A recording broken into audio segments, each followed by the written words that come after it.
Halo,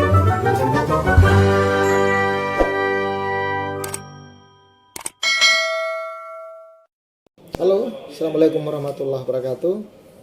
Kita akan mengomentari terkait dengan maraknya politik uang dalam tiap pemilu. Ya, momentum politik dimanfaatkan atau dieksploitasi sebagai ruang atau sebagai kesempatan untuk menjalankan misi menjual beli atau membelanja, membayar hak demokrasi rakyat. Jalannya adalah melalui politik transaksional atau politik money politik, ya, politik uang, yang secara undang-undang ini sebetulnya melanggar ketentuan perundang-undangan. Tapi secara praktek dan dalam pendekatan kemenangan politik untuk meraih tujuan tertentu, ya tujuan kekuasaan dan kursi yang ingin diraih, maka berbagai cara dilakukan, ya, sebagaimana salah seorang ilmuwan Machiavelli menegaskan bahwa bahaya daripada politik uang yaitu menghalalkan segala cara, sehingga kalau kita tafsir atau kita elaborasi lebih jauh, maka konsekuensi dari politik uang ini akan mengorbankan nasib rakyat dan mengorbankan peradaban demokrasi. Demokrasi yang harusnya dibangun dengan nilai-nilai jujur adil, nilai kebenaran, nilai kemanusiaan, ya, pendekatan pada hal-hal yang sifatnya humanis, moralitas dan etika, ini menjadi terdistorsi, menjadi terabaikan dan digilas oleh keinginan politisi tertentu, oknum pengusaha dan lain-lain yang menganggap bahwa politik transaksional atau politik uang sebagai sesuatu hal yang lumrah, sesuatu hal yang biasa dalam percaturan politik. Ini yang harus kita sampaikan ke publik, bahwa cara-cara politik atau politik uang ini tidak bisa ditolerir.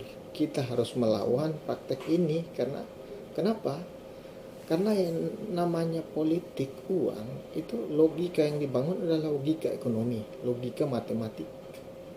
Sehingga orang membayar masyarakat, misalkan satu orang 200.000, maka dia akan berhitung ketika dia mendapatkan jabatan, ruang jabatan itu tidak dianggap sebagai sebuah bagian untuk atau tempat untuk pengabdian dia kepada rakyat, melainkan dia akan memanfaatkan itu untuk kepentingan mengembalikan modal, mencari kekayaan tambahan, dan berpotensi dia akan melakukan korupsi dan penyalahgunaan kekuasaan atau abuse of power. Nah, abuse of power ini sudah terjadi di mana-mana dalam pengalaman kita melihat para politisi menjadi DPR, menjadi kepala daerah, ya, bahkan menteri juga melakukan hal itu karena konsesi politik atau politik politik balas budi dan politik saling suap, gratifikasi ini dilakukan. Nah, padahal itu semua sangat bertentangan dengan undang-undang negara ini, sangat bertentangan dengan konstitusi kita. Nah, sehingga demikian hal-hal yang semacam ini tidak bisa kita biarkan dan tidak perlu lagi kita malu untuk bicara. Ya, kita butuh orang-orang, butuh figur yang berani memberikan kritik terhadap persoalan-persoalan seperti ini. Kita harus jujur mengatakan bahwa praktek uang masih marak di negeri ini. Bahkan bukan hanya pilkada, kelas pilkades pun praktek politik itu dilakukan, bagi-bagi sembako, memberikan sesuatu kepada konstituen atau pemilih dengan tujuan tertentu, ya, pasti dia tujuannya adalah agar dia dipilih dan dia memenangkan pertarungan.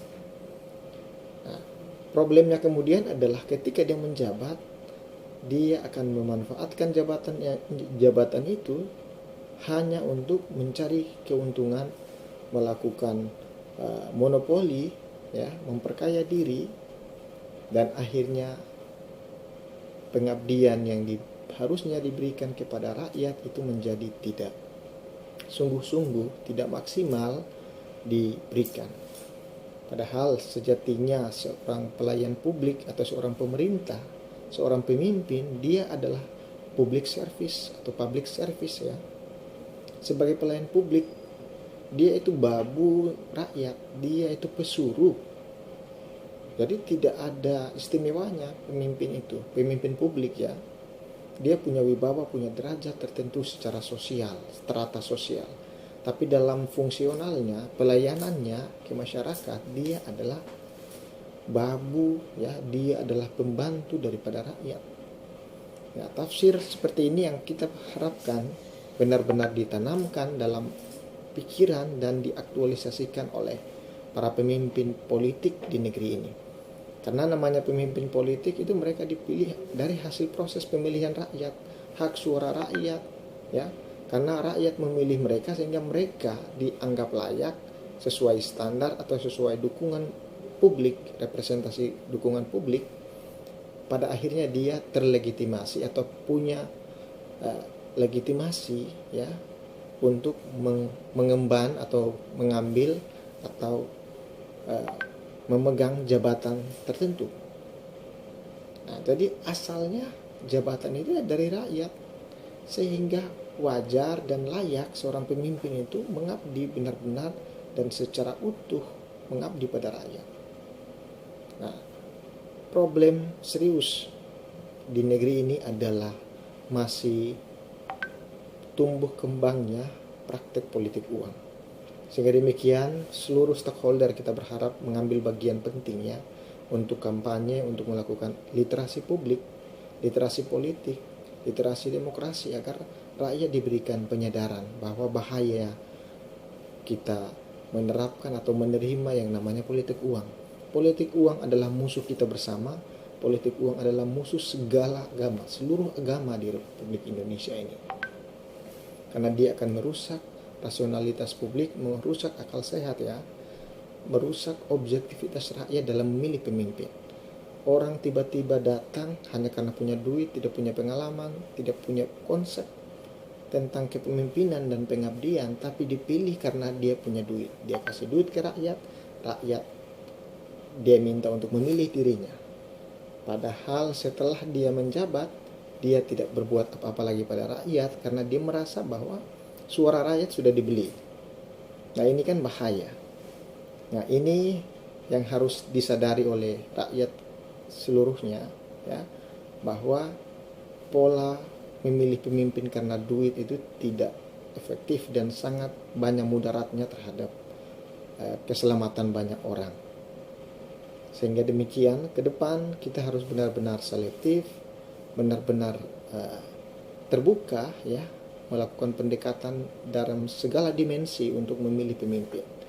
Lihat pemimpin yang punya visi, lihat pemimpin yang track recordnya baik, yang benar-benar bekerja dan mau berkorban ya, memiliki dedikasi kepada rakyat.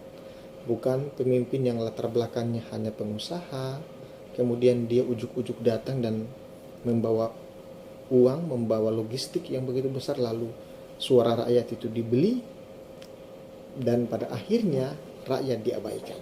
Nah, ini ironis ya, ironi. Mungkin itu penting untuk menjadi renungan dan menjadi bahan diskusi kita di tempat-tempat yang lain. Terima kasih.